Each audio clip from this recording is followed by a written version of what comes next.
सगुरु मानुष कर जानते, ते नर कई है अंध, ओहे दुखी संसार में फिर आगे काल के फंदे।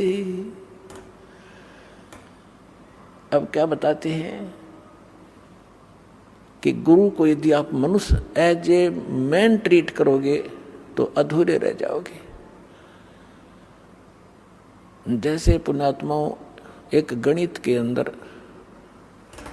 एक प्रश्न आता है, क्वेश्चन आता है, और जिसमें मूलधन ज्ञात करना होता है, तो ओरिजिनल मूलधन तो अरबों और करोड़ों में होता है। उस अरबों और करोड़ों के मूलधन को प्राप्त करने के लिए सपोज करना पड़ता है कि मान लो मूलधन 100 रुपये। हालांकि वो 100 रुपये मूलधन नहीं होता, लेकिन उसको मानने बिना हम ओरिजिनल मूलधन प्राप्त नहीं कर सकते, अपना प्रश्न हल नहीं हो सकता और हम फेल हो जाएंगे। इसलिए परमात्मा ने बताया है कि मान लो आपके गुरु जी जो हैं ये भगवान है, परमात्मा है। अगर इस दास के स्थान पर परमात्मा आए 600 वर्ष रह के चले गए, हमने उनको भगवान नहीं माना, सुख भी मिले, दुख भी दूर हुए, ऐसी अनहोनी घटनाएं टली हमारी, सोच भी नहीं सकते थे। आज भी वही कबीर साहब कर रहा है, दास को तो निमत निमत बना रखा है। पुण्यात्माओं ये सत्कर मान लो। कहते करे करावे साइया मन में लहर उठा, दादू से दर जीव के वो आप बगल हो जा। और उस समय तो स्वयं आए हुए थे, इतने सुख दिए और मुर्दे तक जीवित किए, लेकिन इन नकली संतों काल के दूतों ने भगवान को, लाल को कौड़ी बताया, भगवान को भगवान नहीं मानने दिया। तो हमने उनको गुरु नहीं माना, जिस कारण से वो छोड़ गए हमारे को। और लेकिन दयालु हैं, आपको चार्ज कर गए इतनी आशीर्वाद दे दे के, और आपको प्रथम मंत्र दिया गया था 5 नाम का, जो बीच बीच के आपके नाम है। अब जो कंप्लीट कोर्स तो अब देना था ये, तो उससे भी आपको इतना लाभ मिल गया कि कुछ संसारिक धंधे आपके ठीक होते रहे, सुख होते रहे काल के, और फिर मनुष्य जीवन अधिक प्राप्त हो गए, जिस कारण से आज आप मनुष्य जीवन प्राप्त करते हुए आ रहे हो। और आपके अंदर कैसे गुण हैं, एक देवता जैसे। एक ये आश्रम है और इसमें परमात्मा के प्रगट दिवस के ऊपर लगभग 70-80 हजार श्रद्धालु आए थे।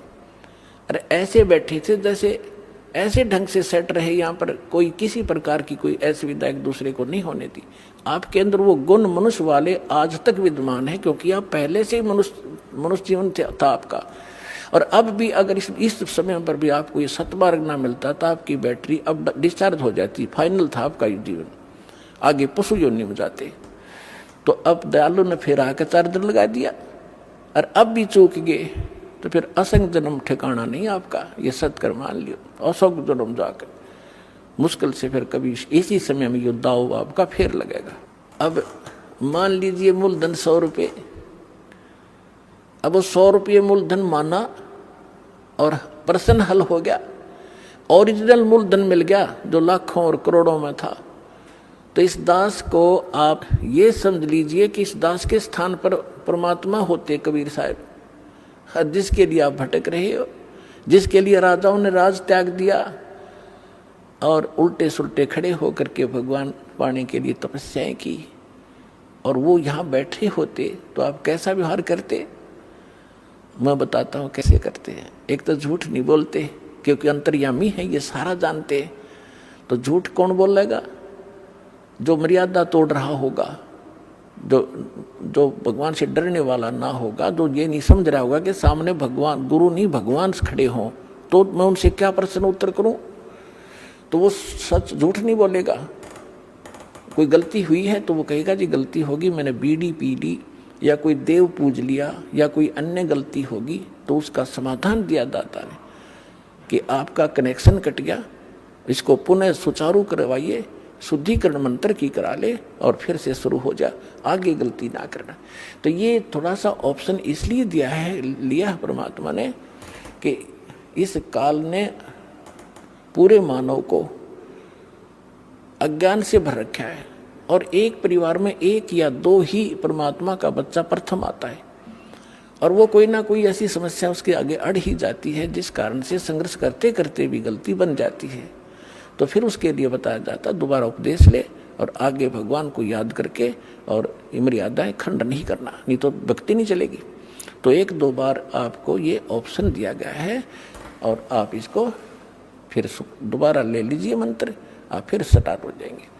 जैसे किसी का मंत्र खंड हो जाता है, दूर देश में बैठा है और उसका पर जहाँ फोन आता है, प्रार्थना होती है, तो उसका मंत्र खंड भी होता है, तो भक्ति बंद नहीं करनी चाहिए उसने, क्योंकि उसने नोइंगली नहीं कर रखी। तो फिर उसका जो डिपॉजिट होगी भक्ति वो सुचारू कर दी जाएगी, वो उस ओरिजिनल अकाउंट में आपकी आ जाएगी।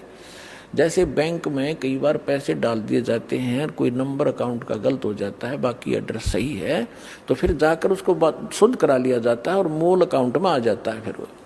तो ऐसे आप कई, एक भगत कह रहा था जी, मेरे को ना किसी ने बारात में गया हुआ था और कैंपा कोला में बियर डाल दी, मेरा नाम खंड हो गया। उसके घर वाले कह रहे थे जो फिर शराब पीने लग गया। फिर वो आया, जब उससे पूछा भाई ऐसी गलती क्यों करी, कहने लगा जी मेरे साथ ऐसे ऐसे धोखा हो गया। फिर मैंने सोचा टूटता गया पीले छक्के कोई बात हुई है मूर्ख आदमी। अब जैसे किसी के पैर पे गलती से कोई पत्थर गिर गया और उंगली का चोट लाएगी तो सारे टांग ने तोड़ ले फिरते, टूटता गई है थोड़ी सी, है बिना अकल की बात तुम्हारी। तो उसको ऐसा नहीं करना चाहिए। वो खंड आपने किया नहीं, किसी कारण से हो गया तो वो खंड भी नहीं होता ऐसे। अगर किसी ने आपके साथ धोखा किया है तो आपका नाम खंडित नहीं हुआ। फिर भी शंका बनी है तो सुचारू करवा लीजिए, वो कोई दिक्कत नहीं।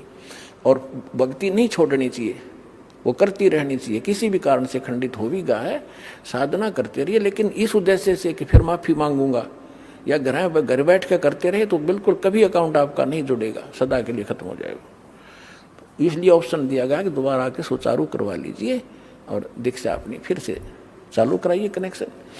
तो परमात्मा ने बताया है कि गुरु मानुष कर जानते ते नर कहिए अंध, महादुखी संसार में फिर आ गए यम के फंद।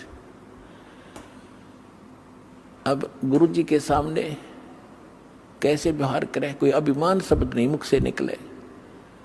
जिन बातों से गुरु दुख पावे, उन बातों को दूर भगावे।